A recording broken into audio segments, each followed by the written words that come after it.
Spring season start అయిందండి ఇప్పుడు ఆస్ట్రేలియాలో. స్ప్రింగ్ సీజన్ అంటే మనం తెలుగులో వసంత ఋతువు అంటాము.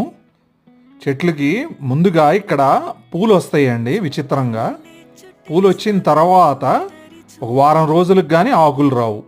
ఈ చెట్టు చూడండి, చెట్టు అంతా పూలే ఉన్నాయి, ఒక్క ఆకు కూడా లేదు.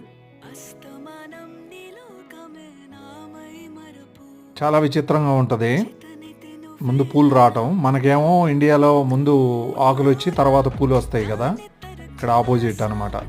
ఈ చెట్టు అయితే చూడండి, ముళ్ళకి ఏదో పాప్కార్న్ అంటే ఇచ్చినట్లు ఉంది.